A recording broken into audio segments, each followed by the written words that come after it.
Nangyari sila na. Bilib lang sa UCC. So, salamat ko sa mga Ginoo, because na Misis. We have the privilege to worship with you sa ating buhay ng Ginoo.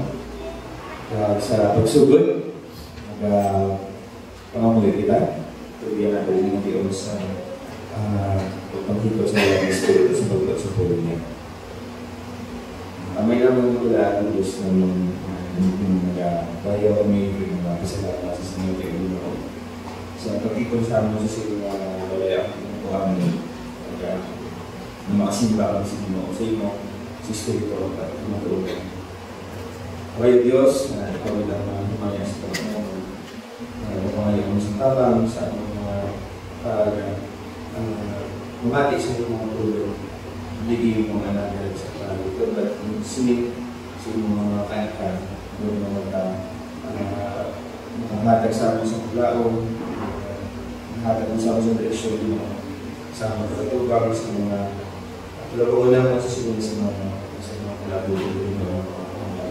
May Ginoo na ikaw ay ang himaya, ilan sa Kristo, ang Espiritu, ang istorya sa kalisa sa akin. Hindi ang naging ako, pinulog yan sa ngalan ng Jesus. Sige.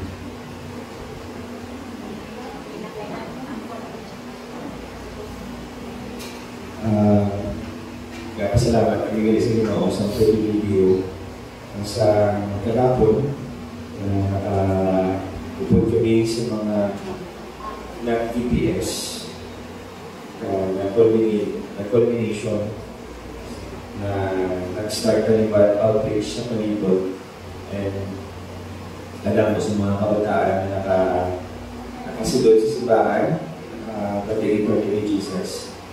Salamat sa mga kauturan na nagpupod man pakamuyo ng bulit, especially sa ating mga people na naging facilitator ng teachers sa mga kaadlaw na imo sa Division Bible School.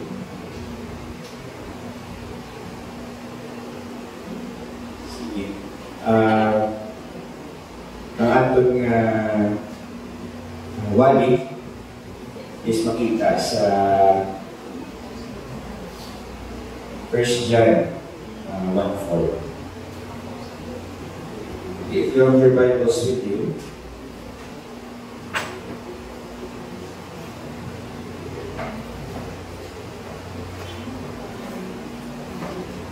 hindi obligate. Salamat sa Ginoo sa pagdadala. So, ato nga pagkakaroon ang nagasintro sa authentic Christianity. This is a doctrinal basis according to 1 John 1:1-4. And ginagagamay ko ang tanan sa pagtindo as we read our scripture na pagkatunan sa Simeon. Makita sa 1 John 1:1-4. Pag-usapan natin sa sundungan, begin. That which was from the beginning, which we have heard, which we have seen with our eyes, which we looked upon and touched with our hands, concerning the word of life. The life was made manifest, and we have seen it, and testified to it, and proclaimed to you the eternal life, which was with the Father, and was made manifest to us. That which we have seen and heard, we proclaim also to you, so that you too may have fellowship with us. And indeed, our fellowship is with the Father and with His Son, Jesus Christ. And we are writing these things so that our joy may be complete. Magaling po ito po niyo.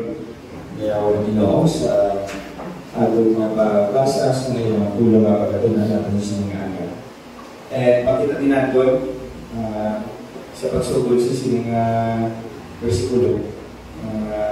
Ang ini nga sinulatan, ang nagsulat si John the Beloved. And he was considered to be the last apostles living during that time. Kaya may mga contemporary, mga disipulo, kung ilang taon lang sa histories ng church, mostly pang-martyr. And si John the Beloved is the only apostle na napatay in a natural death in his old age. Pero, isang rin na siya katawag niya, he was na-imprison siya in the island of Patmos. Karang last yung naging sulat ng book, ang book of Revelation. So, ang book of 1 John, ito ay isulo na siya. These are the few last books found in our Bible. Kapilan sa book. Fifth to the last. From the last book of Revelation. Okay, isulo pa na lang iyang sinulatan 1st, 2nd, 3rd John, and then Jude, and then Revelation. And kung makita din natin, Grace of Hanay, ang pagsulat ni John the Beloved, paano ka makahambal nga tigulang na lisa sa among nga verses. Okay, kung basahan ang 1 John, halin sa chapter 1 at sa chapter 5, mabasa na nila sa last part na yun nga, ang iyang address sa iyang tinusulatan is, my children. So, with authority na iyang ako ng Bible, so yun, may edad na siya. And ang basa ng mga Bible scholars, probably ala kasi sa iyang mga 80s. So, kung makita, kaya yung mga tigulang din na nagawali sa kung mga nagangiyang address sa pulpito mga anak-anak ko. Noong ni si John. Kaya iyang natulong sa pag-address sa iyang mga writers ng children. And it's likely na book sa lugar sa Ephesus. Kaya siya natin in charge na pastor at the same time apostles. And kung sa ato ka nabasa, wala na siya na pakilala pa kung sino. Unlike sa kay Apostle Paul na nalagantaya, hindi na pakilala yung hindi yung pagalingon ano ang nakaliluyo. Ito yung diretso yung hindi niya hambal ang iyan na point. And para sa verse last chapter 5 verse 13 nga ang iyang tinutuyo sa pagsulat ng series ang balita, these things have I written unto you, that you believe in the name of the Son of God, that you may know that you have eternal life, and that you believe in the name of the Son of God. So, pwede gili na isibuhi kasubong. Pamalo ka na you have eternal life. Kini bati ka mga pilosopo mga paano mo ng ba na may eternal life ka. Kaya ka parang sila nakalubutan, kaya napatay ka na. Nagbalik ka, nag-experience ng eternal life. So, this is a testimony of one of the apostles of Jesus Christ nga naging kaupod ni Jesus. And I think, based pa sa mga Bible scholar, si John lang yung nakaabot sa first, second, and third generation ng Christians after na si Jesus nabanhaw kung nakakayap sa langit. Hindi siya lang na tigulang ko rin. At kung may isa pa ka-authority na ginadampan sa mga Kristohanan sa iya na tayo, gandalagan sila kay John. Kaya siya lang niya ang buhi, ang witness nga naka-experience siya, nakaupod, at nakita niya si Jesus Christ. So, kung masasabi din natin, ang pinaka-appointment sa bilog na First John is para pag-uurod ang pagtuo sa mga Kristohanan. That is why ang aton na title sa aton na message is authentic Christianity. Paano ito naman na authentic ang aton mismo na relasyon sa Diyos. Nagdiring saysay na din nga sa tugnaw sa pagsulat mo dyan, gusto niya may assure ka ng mga believers sa iyang tayo na may eternal life kamo. Kaya you belong to the household of God. Kaya magkabo matili, in background sa church there is Ephesus, may mga sekta nga nagsulod sa ilang simbahan. Kung si Apostle Paul pamahambal, mas ma-careful kuno ang mga, hindi kuno, mas ma-careful ang iglesia sa mga nagapapuno ng mga tumuro kay sila niya ako magubak mismo sa mga pagpilipod sa mga Kristohano.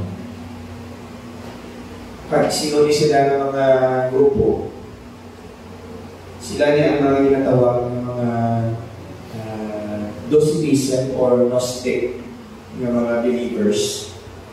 Nga nila yung pag-consider sila ng kagalingon, sila lang ang mga maalam, at sila ang mga elite. Kaya kung wala ka na sa kamo ni kakaalam, wala mo na batol ang eternal life na ayun sa inyo. So kung mag-amo na ang mga makabatol, magaling ang mga maalam. Hindi kung kapos yung mga maalam, sa mga tukatano. And among ang nag-cause sa division sa church. So hindi na kami patingala ang mga church divide. Isa tayo ni John, wala na si Jesus. Ang mga churches divide for the reason nga may mga pakulo-puno mga Christian pero laibili nila na tinutuyo. So kung may isang nito na makarelate sa ato na panahon, mananginig ng bala ang Biblia timeless siya. Wala na sila kapili ko ang mga inerasyon. Galit kita naman di kapili sa ato ng balas ko na nagagay nabasa. Ari na diglit na kung makahambal kita, that history repeat itself.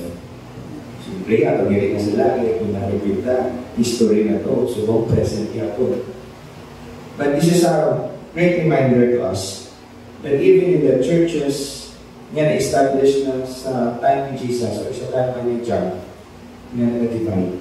And this is the reason why he wrote this episode para i-assure ang mga believers sa inyong time that you have eternal life because you have a personal relationship with Jesus. Kaya iyan din nga ginapa-assure ang mga nabilib.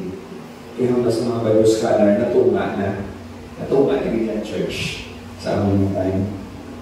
So ano yung kina-plaster ni John? Kung basta akong tapilog naman John from chapter 1 to chapter 5 sa 1 John, may kina-plaster ni si John ng mga test para ma-consider mo na imo paulit mo to dedicate Christian.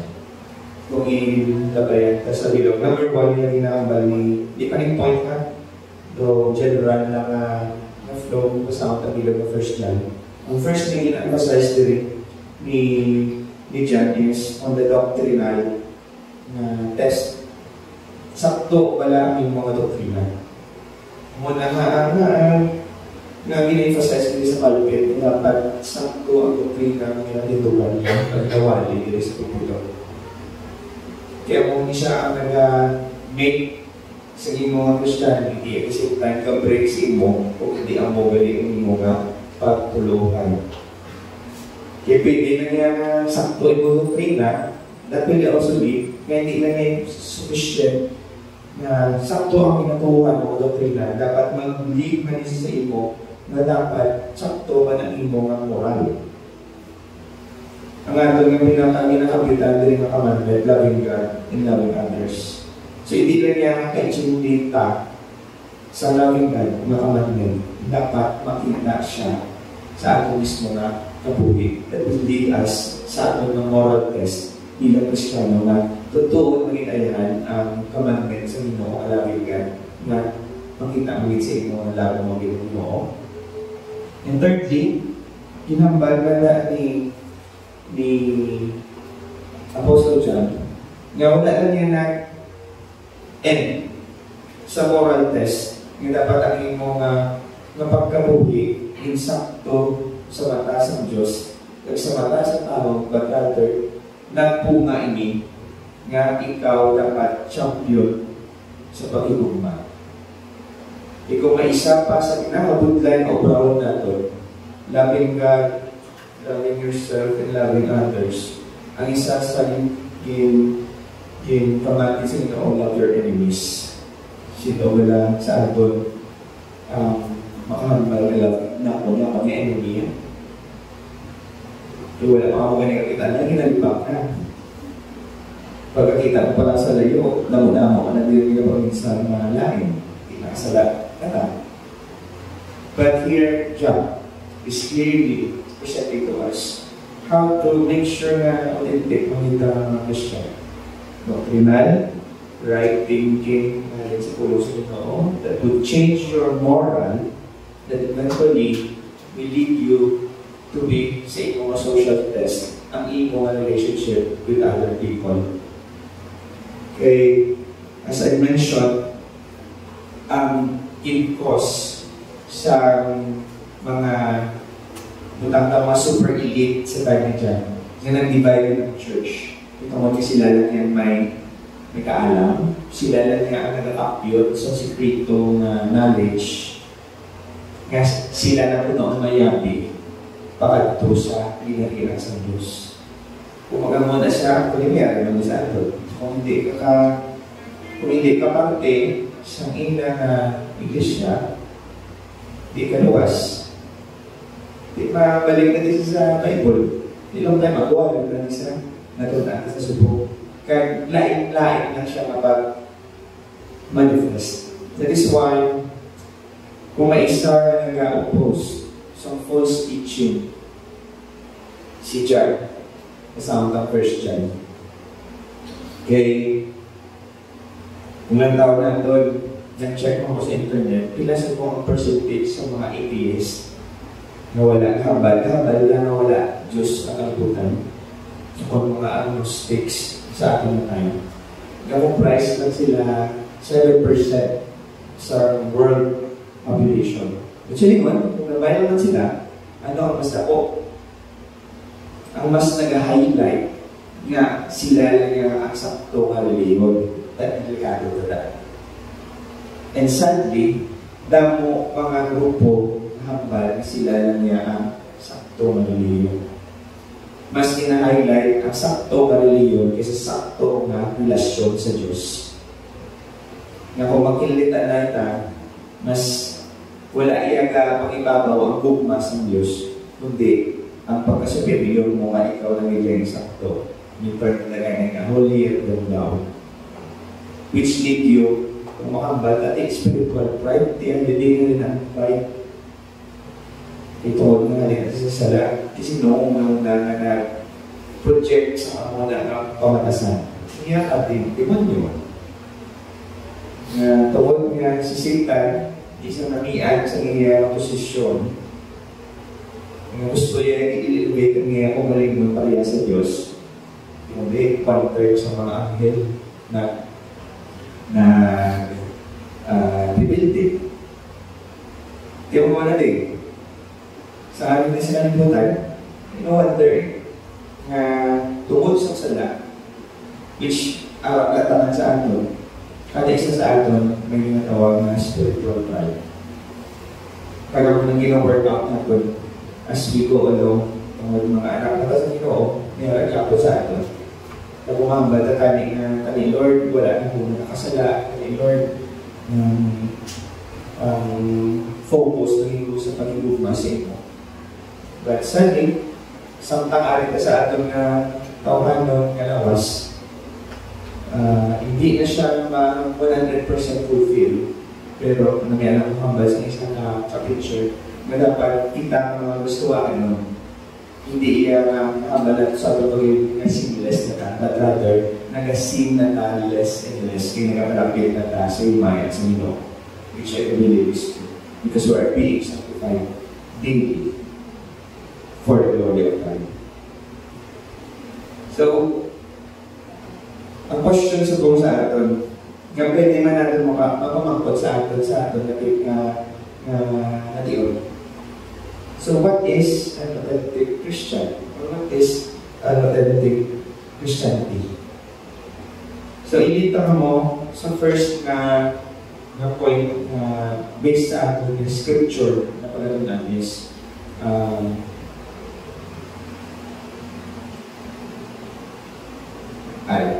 ang first na scripture na pagkatunan is our message, the verb of life encounter. Notice in verse 1, ng Badira, that which was from the beginning, which we have heard, which we have seen with our eyes, which we look upon and have touched with our hands concerning the word of life. So, John is giving us the objective, foundational, and historical basis sa ating napagturo. Notice ninyo ang word that which was from the beginning. Sinone ang same book, yung sulat yan. Ngayon, kasugod sa the word beginning sa book na John. The beginning was the word. The word was with God, the word was God. Kaya ang nga word, nga tungod nga in the beginning, galit isa sa aton nga na-mention ko bago lang, ito siyang nagsulat sa 1 John 1:1. Ang mga isa ang verse, ngayon mention sa Genesis. So kung ibalay na siya, ang aton niya ang pagtuo, nabase na sa history. Kasi ang Genesis nagsulat niya ni Moses, nga for sure, nabasahan na rin dyan. Iti ang pagtachok during that time, ang palang kung available na Bible sa ila, sa New Testament. Balik ang gawin, palang yung ginasulat ang New Testament na scripture, ang 5 books of the Bible na Genesis, Exodus, Leviticus, Numbers, Deuteronomy is already available sa mga nagatuong. Iti ang ginakatuan nila sa sinagogue, ang mga inabasa ni Jesus, even the book of Isaiah. Established siya. And you mentioned ng word na beginning. So the same word na beginning sa Genesis 1, mentioned sa John 1:1, you mentioned mo sa 1 John 1:1. Kaya diri nga ipakilala sa aton nga ang aton nili nga pagtuo na nasanding sa kay Kristo was long before time pa nag-exist. So pinapakita din sa aton ni si Jesus Christ yan. He was before time. He was before time. Muna ganyan may ginatawag na eternity past. Before pa tayo nalipituga sa mga kalibutan, ara na tayo nalip sa mind sa Ginoo na mamimbahin ka sa mga kalibutan. And munang gahambal walang ang mga ideas kung may mawala Diyos sa kalibutan. Which is, hindi lang nila gusto na magpaidalo nga may Diyos, may maligtas sila kung anong dapat umabot, kung hindi dapat umabot. Pero galing, gahambal si John, ng atol na pagtuo na sandigya, long before pa, kaya isa-bisa nilang fight din ni John na gusto na i-address. Kaya may ang dositism na i-mention ko kanina, ang mga Gnostics, wala na sila na nabilib parte kay Jesus. Wala sila nabati nga si Jesus na kitungod nga Diyos siya. Wala sila nagsuklob sa unod. Walang ilang na thinking. Kaya nilang filosofiya sa una nga ang unod malain, ang spiritual, ang maayo. Ang muna, ang ibang na tao, sa ilang ay, kapagustala, pakasala, hindi wala ang lumulabot ang unod. Kaya hindi malataan ang spiritual na mga utang, which is ang iyong espiritu. Ito nga, holy, nalunin na ako ang espiritu. Whatever yung buong mo sa wala ko, as mapakasala ka man na, diba, hindi siya ako malataan, hindi siya madalagal akong pinahan. So, ang mga ilang nag-create sila sa outline ni image ni Jesus. And they have this thinking na sangking lansang ako mo sa cross si Jesus before pa napatay ang lawas ni Jesus na haling ang espiritu ni Jesus. So, isa na siya mapamanaw na ang gusto i-address ni John. Nalinis ang sigura niya, nakita siya naman. Nagpatian siya naman. Ngayon ko yan, ito ang ipabasa at ang ipabanta ng mga hymns. Kapakilala, hindi siya mabuhi at ang mga Diyos. Nagsuklodis niya sa ulo. Kaya ang iya ng mga ginapangambal sa subo, ginapabatian na ginakabuhi ka. Nagdali na ito, man, ginapasta na si Jesus Christ, isa ka tutuod na tao. He is a reality. He is a reality. E grabe yung pag-describe mo dyan. Batian naman, nakita namon, even nakatanaw. Hindi siya ilusyon, hindi man siya katulandong lang siya, hindi man siya gani porto, mga tulong-tulaw lang. May mga naghahambal man na si Jesus Christ, ito man wala sa Diyos, balaan sa mo. Nagano na siya, yung home na sa kuno, na nagwa form sa tao. So no wonder, kaya nga mo na ng mga pamunawala na pati isang gamay ko. Inasulog-sulog mo pala, hindi ka na sa dulog, hindi mo ito na. Long way before time, ari man nangyari sa Bible, na ibig si Jesus nasalaan niya, porto lang. Kung inatapaw ng una, nadala taas na subong. Di nangyayaka rin sa in a sense, na ginatuuhan na siya, na rather ina-idea was already being experienced sa time ni John. Pero ang nabi lang niya, i-present ni John, na he came in flesh and blood as a man.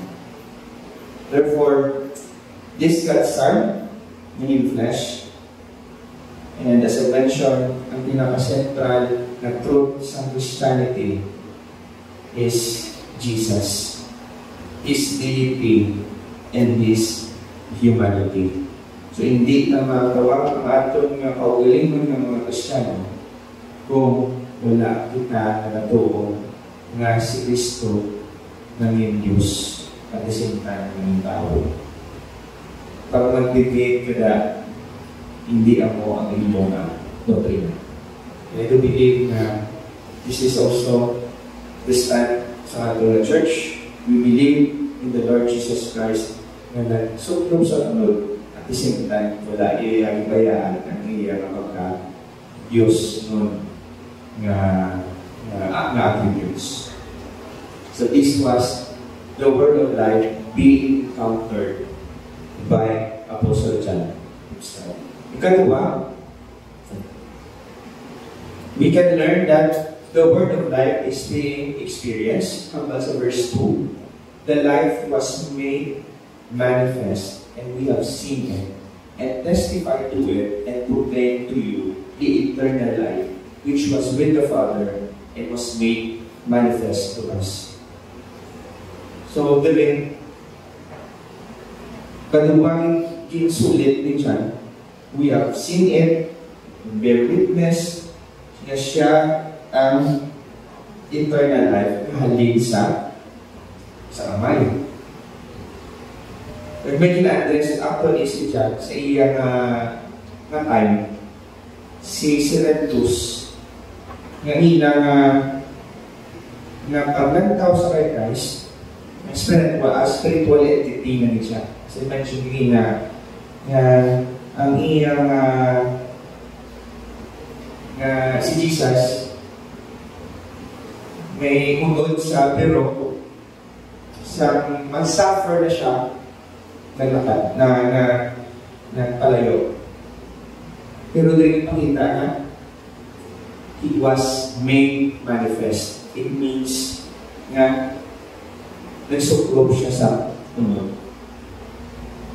And the whole of Christianity starts or falls on that truth. It falls to pieces without it.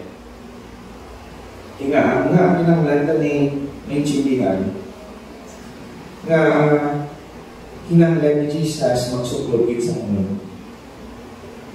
The reality is, kung wala si Jesus na pakatabo, ang aton subong ang pagtuo, wala paglabo. Di ba, ang requirement sa sala ang matayo. No amount of sacrifices, animals na siya or anything sacrifice mo, would appease sa wrath sa Ginoo. Miski ano pa na ani mo na paghalat sa iyong mga kaugalingon, kay kapos man sa gapon sa requirement sa Ginoo, which is pure, holy, nga offering, hindi kita makasama. That is why, kinahanglan dito natin sa magpatuma sa aton kag sa Ginoo, kay tungkol nga ang kaakig nga dahulan sa aton kung hindi ka ma-appease ang requirements ng Ginoo nga balaan kag matarong. Muna nga balatanan kita mapaypero. Pero pasalamat na tumon kay Jesus naglibat kaya ang history sa kalibutan. Instead tali ng laglagon sa impyerno inggaan ta oportunidad na may paglaot na kasubok na ginakaptan paagi sa kay Jesus Christ. That is why kinahanglan ni Jesus na magsugtog sa unod para siya mag-represent sa tao sa tubangan sa Diyos. At the same time, i-represent naman ni Jesus ang Ginoo, God the Father, sa mga tao. Hindi, may dapok nga disparity mag-connect ang balaan ng Diyos sa makasasala na tao. Isip ko lagi ng makakonect sa that si Jesus Christ. Nga, wala yung balaan ang iyang pagka-Diyos. Yung nagsugtog sa isang unod na limited, fragile, maka-experiential sa isang tanan na pain, even death itself, para lang babalik ang ating na relasyon sa Ginoo. That is why nga amuni sa ang atong ginakaptay na pagtuo in contrast sa mga dagko ng mga major religion sa kalibutan. Kung manotice ninyo, ako personal, kung encounter, in-cover ko sa Vietnam Cambodia, narampal kaya ang mga Buddhist. Wala sila yung katudlo ang ilang ginatuuhan Diyos, pero mas fanatic sila sa teaching ni Buddha. Ang mga Muslims naman, wala na sila gagawin na si Muhammad Diyos, pero mas fanatic sila sa pinag-teach ni Muhammad. Pero kita kung basa ako sa Bible, the more nakagabasa sa Bible, mas na-realize natin na grabe gali ang aton nga ginatuuhan ang si Jesus. Ito mo na siya lang iya ang muli na Diyos na nagpakatao na ginatuuhan ta. Pag may ginalook forward, diba? Na in the future, I will be meeting my Lord. I will be meeting my Savior. The rest sa ilaya, kakapoy na sa haliyo, kung sino meron, pag namagmasta. Na dapat ang mukinig, ang sundon mo. Dapat may mga list of things ka ginawa. Pero kung magbasa ka sa pulo sa Ginoo, i-freed na inubra na natin ni Jesus. Kung may isang butang subong free kita, we are now free not to sin. I-enable na lang Jesus. Kung ganyan, hindi ka may automatic po pali sa ato, no? Kung dumali patatagay na i-disable na automatic sa ato magpakasala. Pero option lang yan maghimo sa insakto, sa butang na makahimaya sa Ginoo. That is why we need the Word of God. We need the right thinking about sa ating Diyos. And John here is presenting to us that siya mismo niya na-experience niya. Kaya ang muling ginaproclaim niya, even sa ating na times ago, that this life in the person of Jesus Christ, ina-testify nila kung ginaproclaim sa inyo na haling sa Amay and was made manifest to us. The same thing man, kay gusto yan i-address ang mga nagkakakuno-kuno ng mga kasawaman. The same history man sa aton na gina-address. Ngayon lang taon lang atong verse mismo ka personal na connection sa Ginoo. Doon kumbaga, i-examine natin ang atong kaugalingon na ara magitayan sa pagtuo sa Ginoo. And the word nga manifested, doon ka hindi siya sa word nga in-investiga mo yun pala. We have seen it and testify to it. Ang word gani nga hingamit diri, isa siya ka word sa si Peter nagkadto sa burial place nga nabilin to ang bayo ni Jesus isang panhaw siya. Ang word doon niya is look upon. Pagkambal na look upon sa iya ng Greek na meaning, give investigate niya na tuon, mag-iniblayan ang bayo ni Jesus na nabili, yung nabanhausa. So wala lang doon yung naging lantaw, hindi may pagkakasang na lantaw, namulurong na cartons or superbook or whatsoever na nag-represent nga. Ang sulod ni Peter, naging check niya na wala nang ito si Jesus sa ilulugan niya, nagwa sa dayon. Pero may mga behind the scene pagkaliya. Game check dito yan ni Peter, yung kapitan niya ang bayo, naging bilin ni Jesus dito sa ilulugan. Nung nag-investigar siya, natuon ng game na banhaw si Jesus. Gini-examine niya. So, kung maning word nga mani pang yung hambal ni John, we have seen it, testify to it, and proclaim to you the eternal life which must be the Father and must be manifest to us. So in short, si Jesus hindi iya ghost. Kaya siya remaining ito bilang 40 days after na na-resurrect si Jesus, kapila siya mapakita sa mga itutunan niya. Just to concretize nga tuon siya nga nabanlaw. Titik ko nabanlaw sa nandito sa langit. So, nadudahan. Para kung galing yung tingnan sa 40 days mo, isigurado yung nga nandito ang mga disciples siya makakita, isiya. Kaya ang last yung pakitaan niya, ang isa nagkayapit, si Thomas, para lang ipabalo sa iya na tuon ko nga nabanlaw. Ari ko ay ang talaan mo kamot, idasok ni sa akong gilid, para mabalaan mo mga pilas kundi sa gilid, hindi tuslok na to sa sundalo, sa Romano. And then, si Thomas mismo naman, my Lord and my God. So, kinanglata pa na i-experience everyday, i-lead ta sa Ginoo para magbaligid tayo ng my Lord and my God. So clearly, totoo si Jesus, nag-manifest siya into flesh, and paano siya kaya bandari sa 1 John 5:1, everyone who believes that Jesus is the Christ has been born of God, and everyone who loves the Father loves whoever has been born of Him.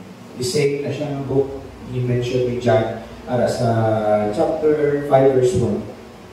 And the moment magtuo kita sa Jesus Christ, na born again kita liwat sa household sa Ginoo.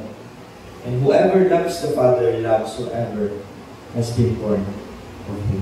So this is an assurance of our salvation that our faith in Christ is true and it's genuine. Another verse, kung basihan lang yung ng hambal ni John, si John lang yung naka-experience na nakaupod kay Jesus. Pero direct na hambal si Jesus. Si Jesus mismo ng hambal. But blessed are your eyes, for they see, and your ears, for they hear. For truly I say to you, many prophets and righteous people long to see what you see and did not see it, and to hear what you hear and did not hear. This passage was more on hinahambalan si Jesus. Hingahambal si Jesus sa iya ang mga disipulo na mas blessed ka mo. Kidamo ka daw sa Old Testament ng mga people na gusto nilang meet si Jesus personally. Pero wala alam sa Ginoo. Mas blessed ka mo. Ito mo yung nakita nyo mo, napatian nyo ko. Kag naupod nyo ko sa akong na earthly ministry. So, this is an assurance na si Jesus mismo nag-remind sa atin na blessed are you. Blessed are you. Another verse, si Peter naman din naghambal, though you have not seen Him, you love Him. Though you do not see Him, you do not now see Him, you believe in Him and rejoice with joy that is inexpressible and filled with glory. So this is an assurance for us present day Christians, wala kaya natin nakita si Jesus face to face.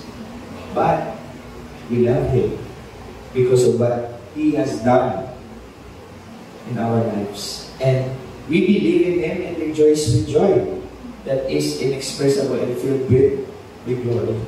So kung may mas blessed gali kita in compare sa mga naka-experience kung kabasa mo mula Bible, kaugdan mo mula sa imong balatsapon, makuktas ka mo, especially sa mga Gospels, na naninila yung batasan, nagpakaon si Jesus ng damo-damo na tao.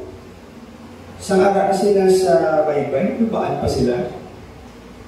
Na kung amuni kagrabe ang miracles ni obra ni Jesus, agad daw pa sila. Kita niyo ang perming ginambal ni Jesus sa ila, with feelings patumuro, nga kagagmay sa inyong pagtuo. Ito praso na sa bukong, gaugtas ka sa pagbasa sa Gospels. Kaya kung mag-reflect ka naman, pamangkot kasi mga kalimon, kung atubang ko sa lubyan ng Ginoo, akalan mo yan sa Ginoo ka. Kagamay sa imo nga pagtuo. Riguro mo ka, dahil tanan pagilid. Nga, instead na magdagong-unas sa Ginoo, mabal sa Him, nearer to God, mas dito tayo kakadto sa mga options ka. Wala ta kwarta, utang.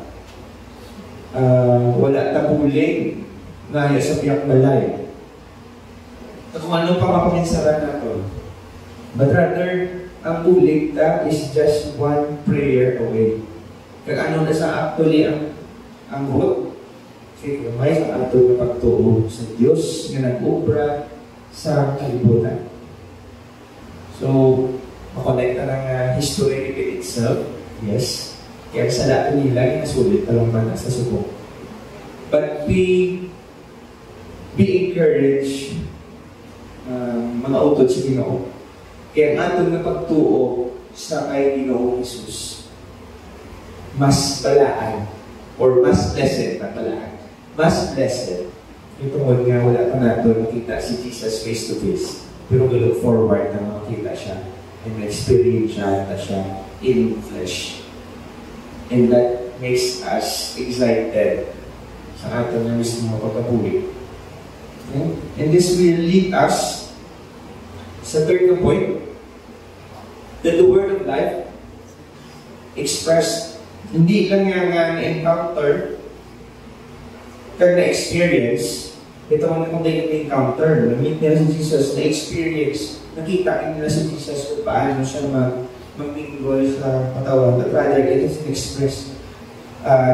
Verse 8, that which we have seen and heard, we proclaim also to you, so that you too may have fellowship with us, and indeed our fellowship is with the Father and with His Son, Jesus Christ. So ano ang essential sa aton na pagka-Kristiyano?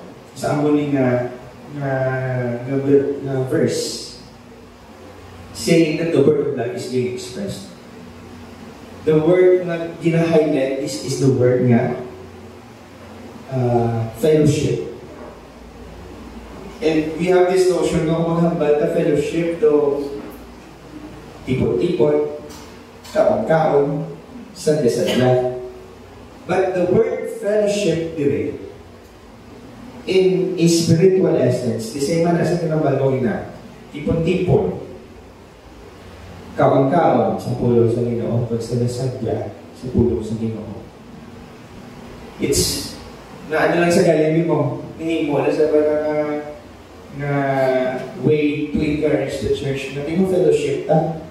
But the real fellowship starts with this. You fellowship with the Father and with His Son, Jesus Christ. So it's more of a relational yung aspect. Kaya may ginambala si John, we proclaim also to you. Gahanag siya actually sa sugo, that as a Christian, we have this obligation or responsibility to proclaim Jesus to others. From the word, we proclaim also to you. So, every time we do have fellowships, sino ang center sa conversation? Si Jesus o ng ibang tao?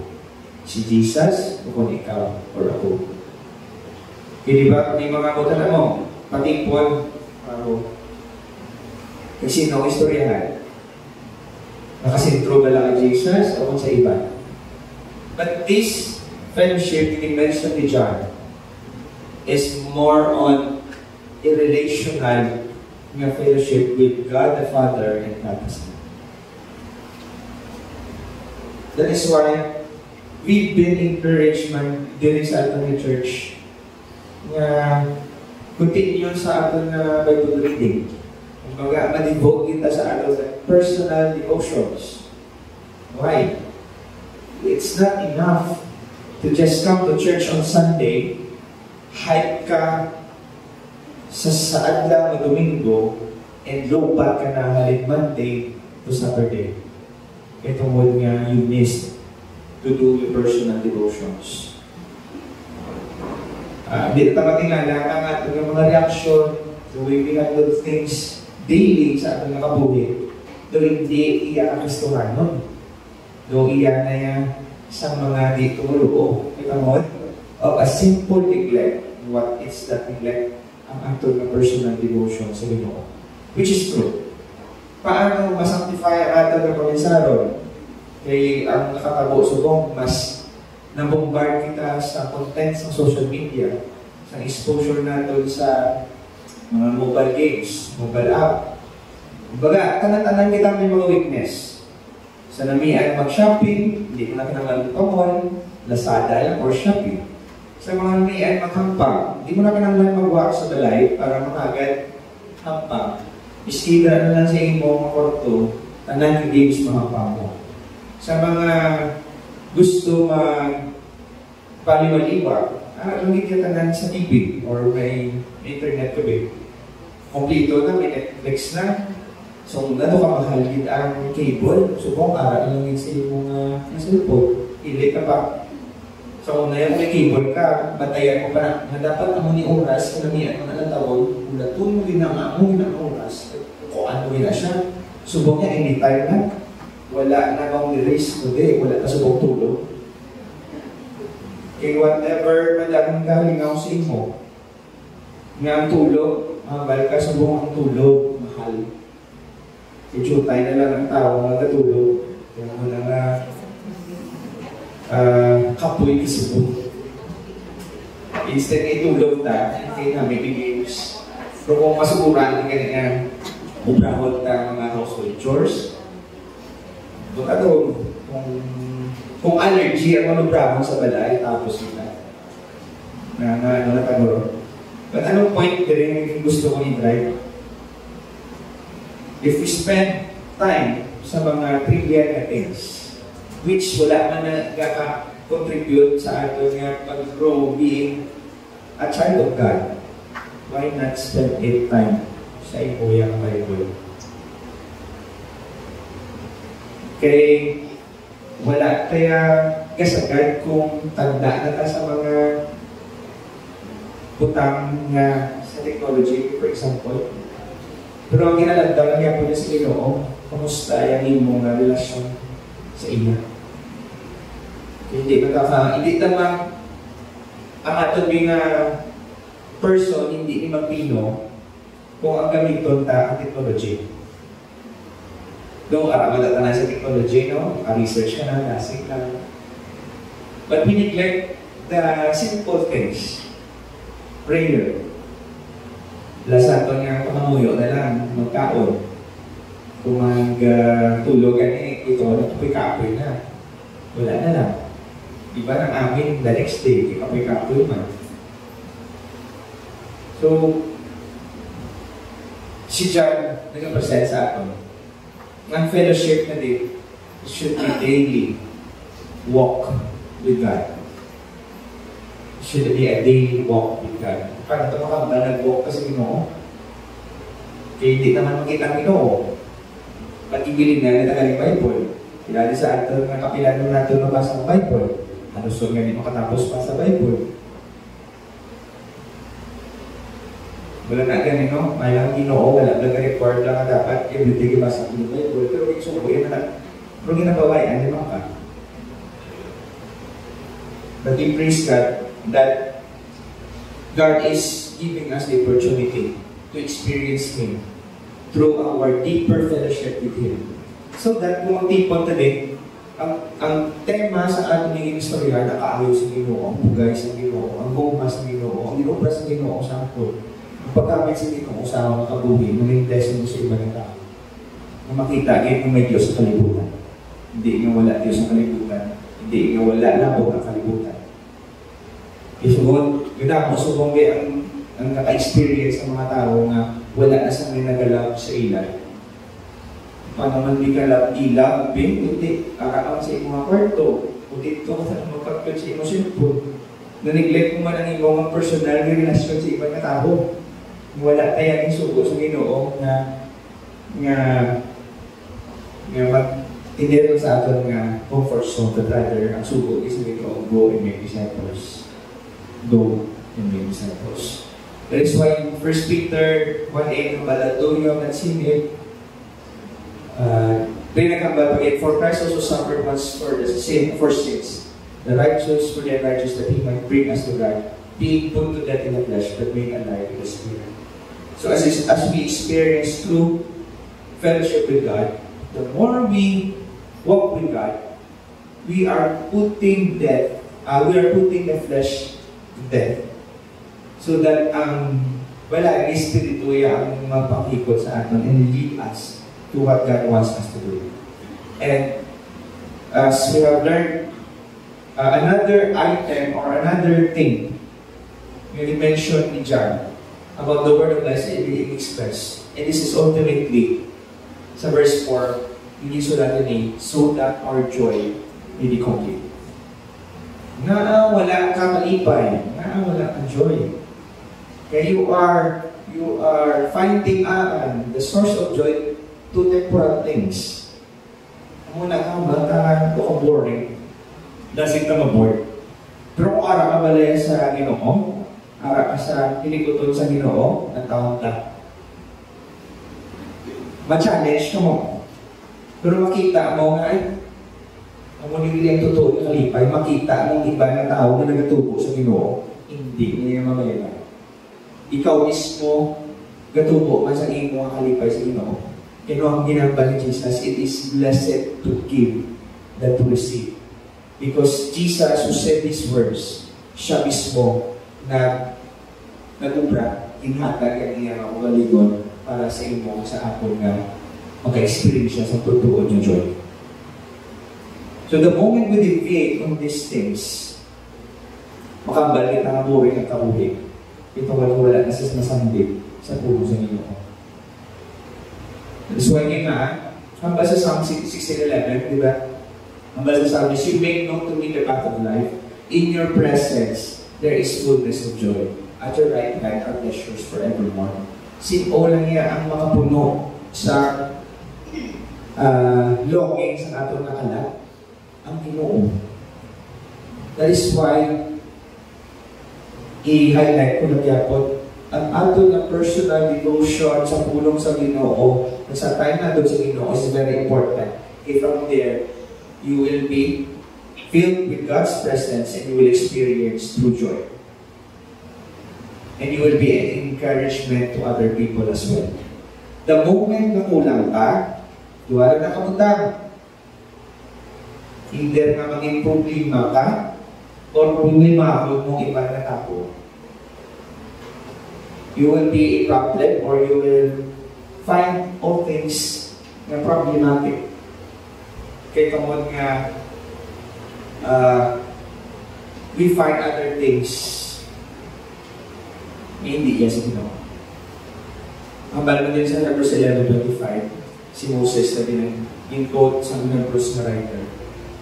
Kasi Moses, choosing rather to be mistreated with the people of God than to enjoy the fleeting pleasures of sin. He is presenting to us na fleeting lang yung pleasure sa sala. Malagi lang siya. Iba rin ang version sa King James sa for a season. Season na lang na yan. After siya na yan, devastated naman. To the point na mabalik ka ano ka na? Down moments mo na siya. Okay, isa lang ako. Pero kung sa presyo sa Ginoo, you will experience true joy. That is why, habang sa John 16:32, so also you have sorrow now, but I will see you again, and your hearts will rejoice, and no one will take your joy from you. Mula sa may makakawat sa imo nga kalipay, na halig sa Ginoo. Nga struggle to subok natin, ganun forward ka na aim na sa Ginoo, and to experience a glorified body. But sometimes nagawa kita, be encouraged mga upod sa Ginoo. Si Jesus kasi mo nangangamalad I will see you again. I will see you again. That is the promise of God. And your joy will not be taken from you. Muli ang joy na Sunday mo na sa eternal life, wala na yung makakuha sa inyo. That is my application. The 3 questions that we will ask right now. How is your encounter with our Lord and Savior Jesus Christ in relation sa pag-define natin sa authentic Christianity? How is your experience with His Word? And how are your expressions of joy in fellowship with our triune God? So I will leave these 3 questions para i-question man sa imong kaugalingon. Am I part of the Christian world na nabase sa Bible? So this is the things that we would like to leave you. And to recap somehow, we learned that the Word was encountered, the Word of life was encountered, the Word of life was experienced, and the Word of life was expressed. Ngayon nga, ending ako, because authentic Christianity begins and ends in Christ. So kabay na encourage na sa message ng sa sinigagal. So, was this in the word prayer? Father God in heaven, Lord, we praise and thank you for your message this morning. Kabay Ginoo nga maglidi sa amon, paglapugin sa imo, and will cause us to love other as well. May you be glorified in our ways and we praise and thank you for everything in Christ's name.